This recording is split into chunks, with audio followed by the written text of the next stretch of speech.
En cette ère, Dieu fera en sorte que tous pratiquent sa vérité, que tous vivent sa parole et l'aiment sincèrement. La parole de Dieu est la base de leur vie.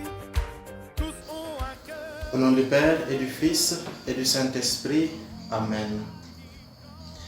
La grâce de Jésus-Christ, notre Seigneur, l'amour de Dieu le Père et la communion de l'Esprit Saint soient toujours avec vous. Chers amis, le 29 juin, l'Église notre Mère célèbre la solennité des saints apôtres Pierre et Paul. Saint Cyprien de Carthage disait que le chrétien ne peut avoir Dieu pour Père s'il n'a pas l'Église pour Mère.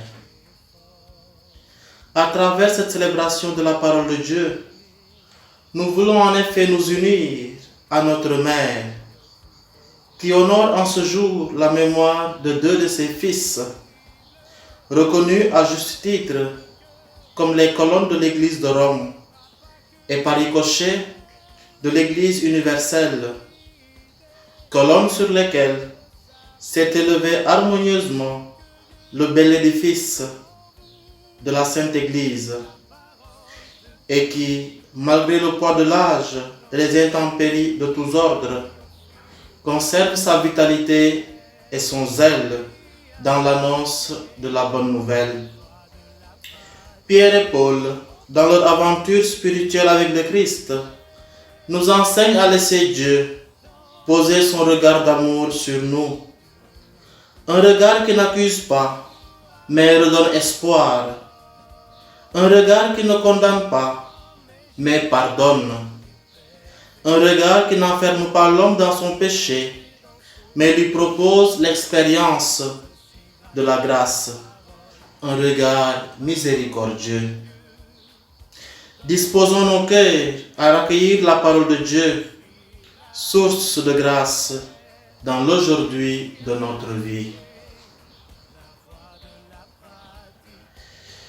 Prions le Seigneur.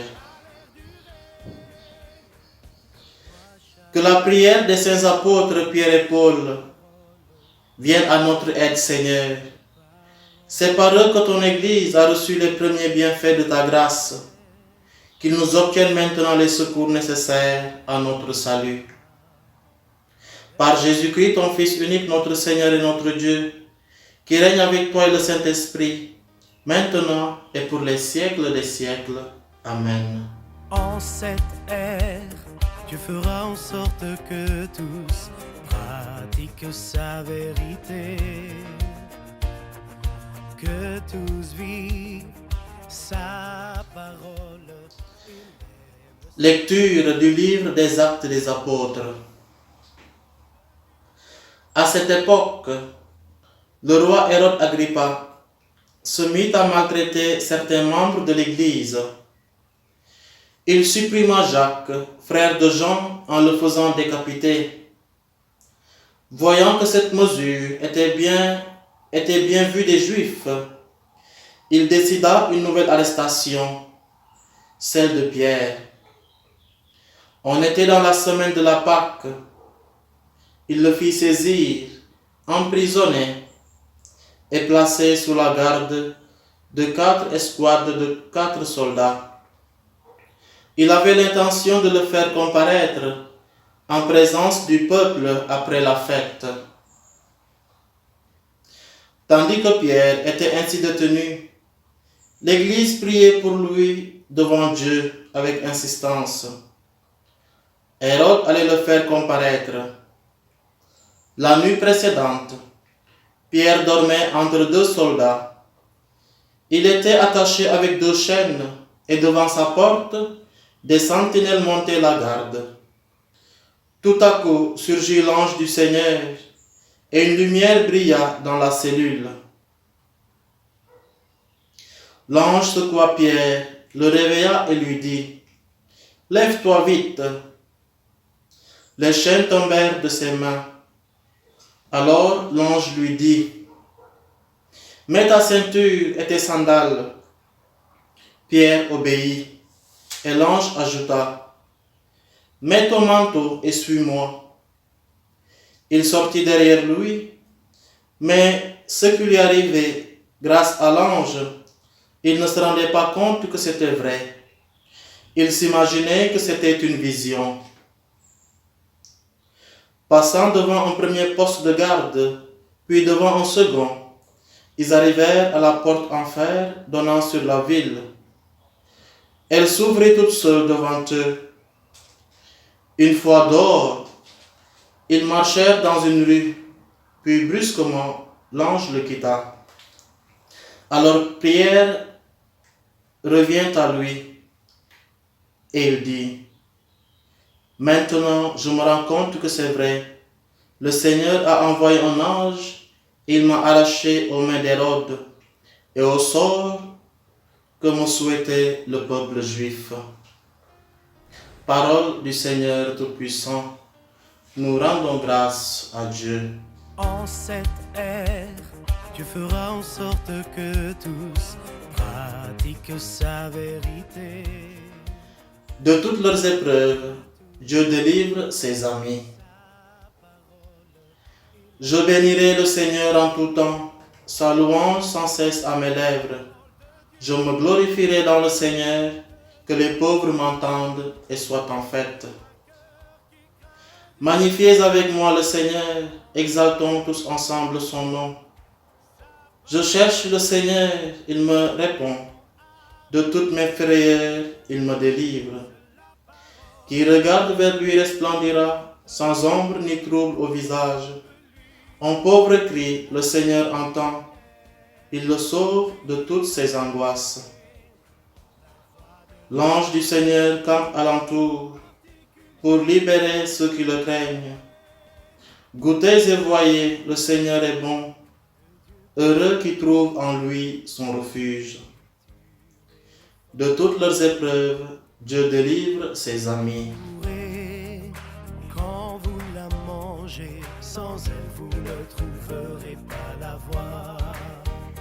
Dans la Bible. Lecture de la seconde lettre de Saint Paul apôtre à Timothée. Me voici déjà offert en sacrifice. Le moment de mon départ est venu. Je me suis bien battu. J'ai tenu jusqu'au bout de la course. Je suis resté fidèle. Je n'ai plus qu'à recevoir la récompense du vainqueur. Dans sa justice, le juge impartial me la remettra en ce jour-là, comme à tous ceux qui auront désiré avec amour sa manifestation dans la gloire. Tout le monde m'a abandonné, le Seigneur, lui, m'a assisté. Il m'a rempli de force pour que je puisse jusqu'au bout annoncer l'Évangile et le faire entendre à toutes les nations païennes. J'ai échappé à la gueule du lion. Le Seigneur me fera encore échapper à tout ce qu'on fait pour me nuire. Il me sauvera et me fera entrer au ciel dans son royaume. À lui la gloire pour les siècles des siècles. Amen. Parole du Seigneur Tout-Puissant. Nous rendons grâce à Dieu. En cette ère, Dieu fera en sorte que tous pratiquent sa vérité. Alléluia, Alléluia, Alléluia. Sur la foi de Pierre, le Seigneur a bâti son Église et les puissances du mal n'auront sur elle aucun pouvoir. Alléluia, Alléluia, Alléluia.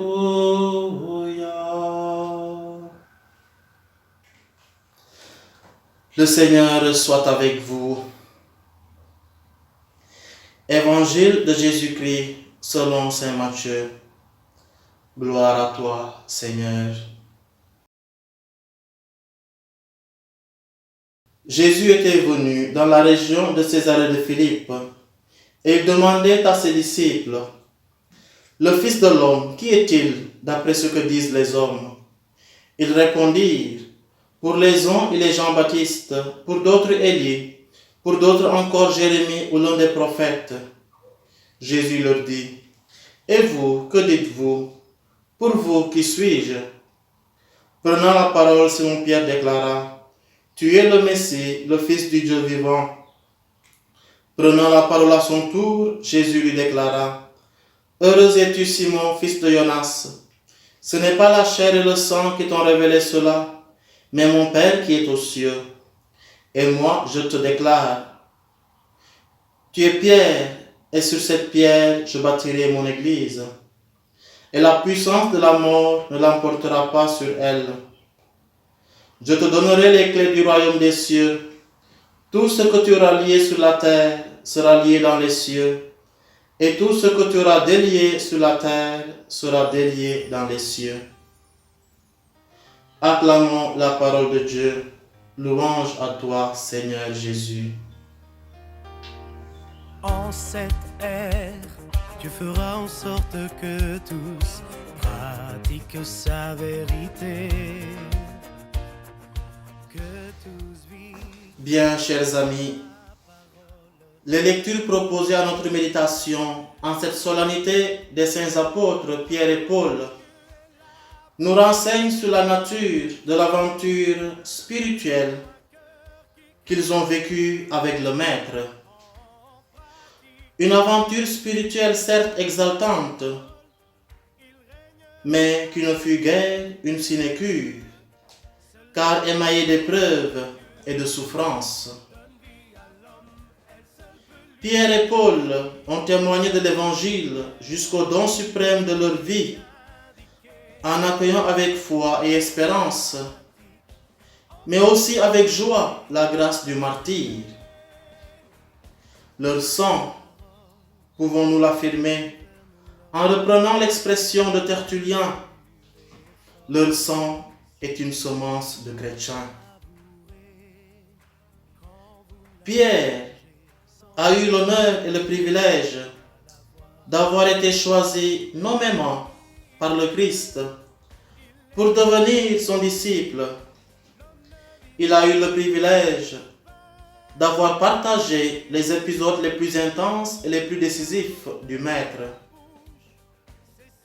Paul, en revanche, se glorifie d'avoir fait l'expérience de la rencontre avec le Christ ressuscité.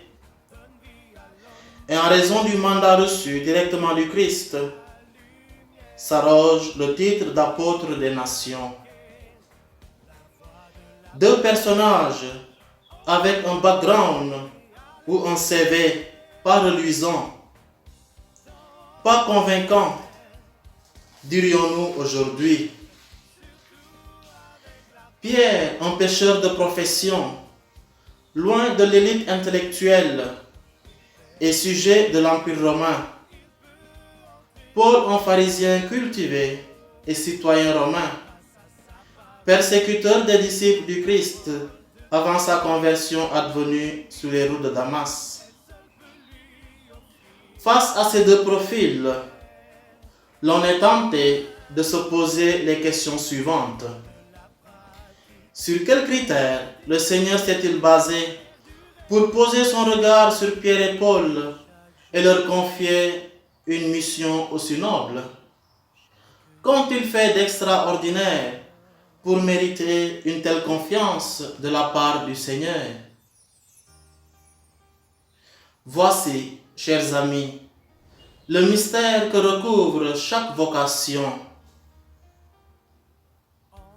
L'appel du Seigneur à le suivre dans un style de vie bien défini relève du dessein salvifique de Dieu qui pose sur les humbles créatures que nous sommes son regard bienveillant et miséricordieux.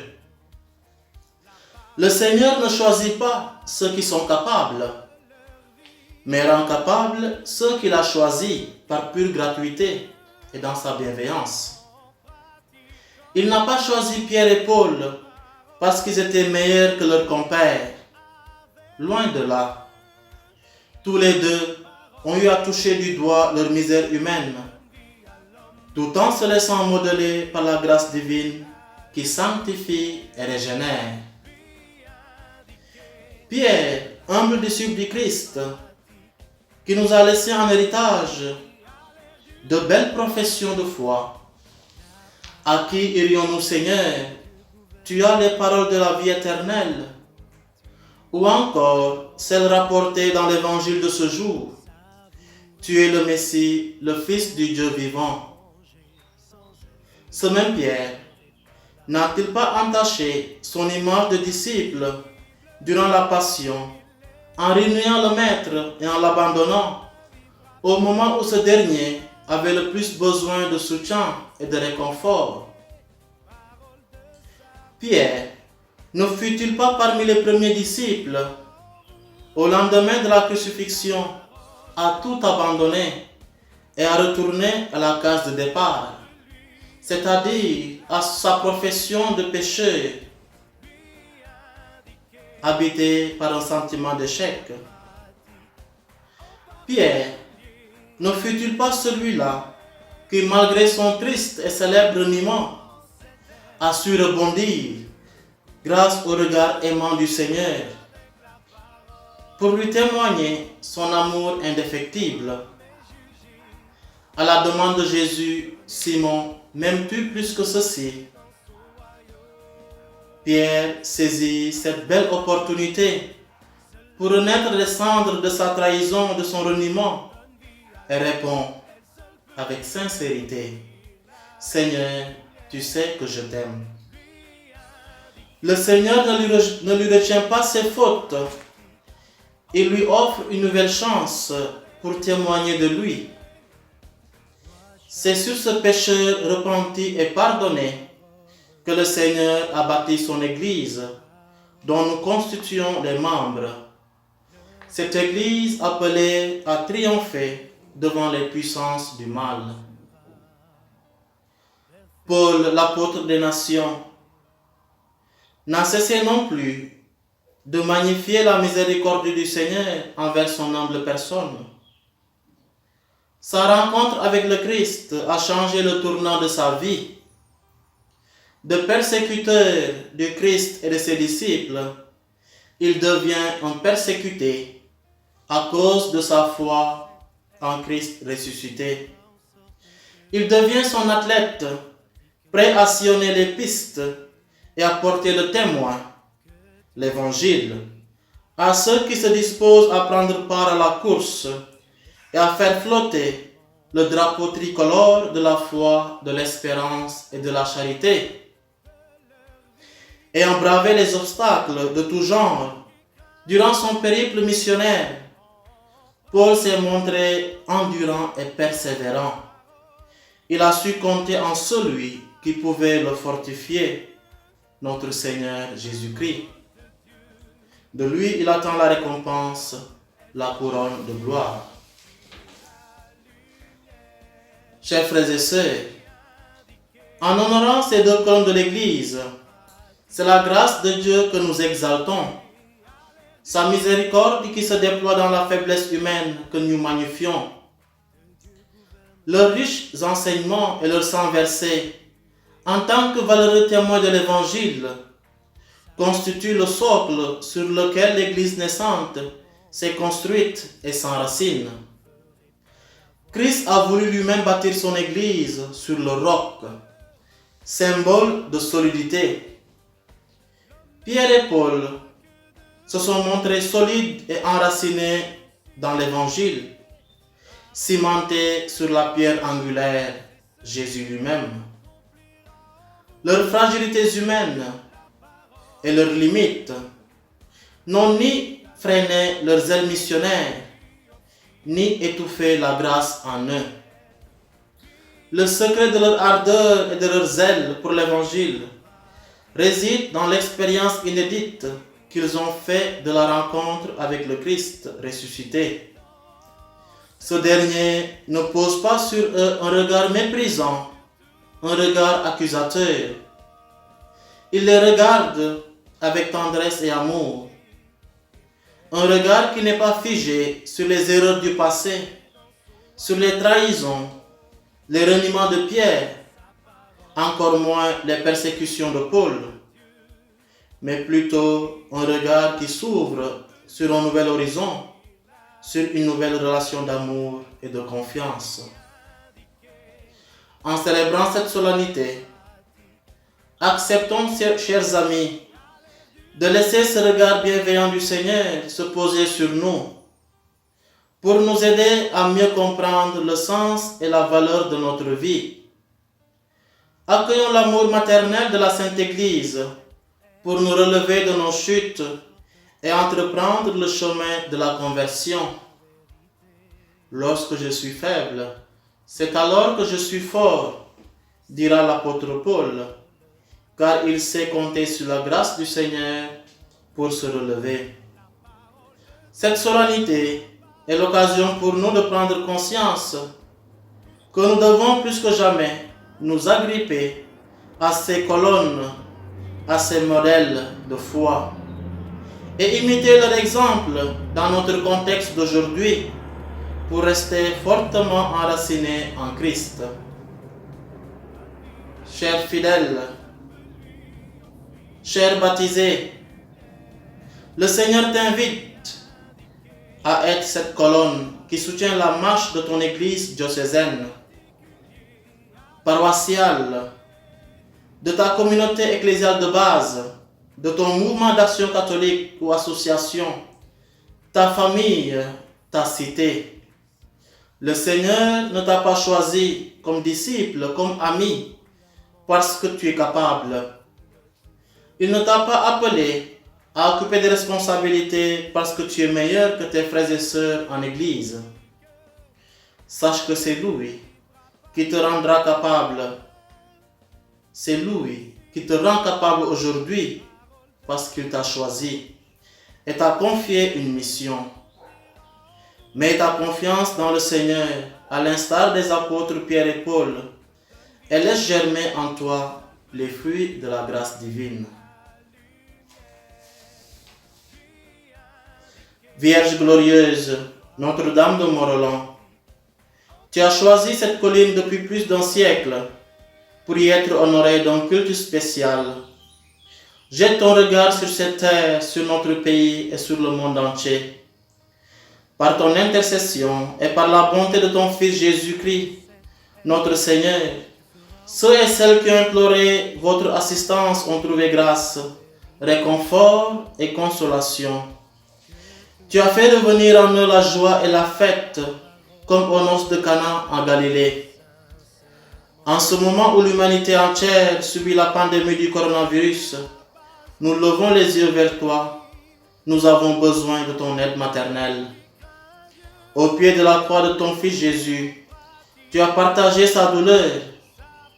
Intercède maintenant pour nous auprès de Dieu notre Père, pour la cessation de ce fléau, la guérison de tous les malades, la protection du personnel sanitaire, la consolation aux familles endeuillées et le salut pour tous ceux qui ont perdu la vie. Ô Notre-Dame de Morolan, par ton intercession, que triomphe la foi sur la peur, la solidarité sur l'égoïsme et la vie sur la mort. Sous votre protection, nous venons nous réfugier, Sainte Mère de Dieu. Ne rejetez pas les prières que nous vous adressons dans nos besoins, mais délivrez-nous de tous les dangers. Vierge glorieuse et bénie. Amen. Prions le Seigneur. Dans ta miséricorde, Seigneur, augmente en nous la foi, puisque la gloire de tes apôtres et martyrs, Pierre et Paul, est d'avoir tenu jusqu'à la mort. Donne-nous de trouver une fidélité à toute épreuve. Par Jésus le Christ, notre Seigneur. Amen. Le Seigneur soit avec vous. Que Dieu Tout-Puissant vous bénisse, le Père, le Fils et le Saint-Esprit. Amen. Demeurez dans la paix et la joie du Seigneur. Bonne fête à tous ceux qui se prénomment Pierre et Paul. Sans elle, vous ne trouverez pas la voie.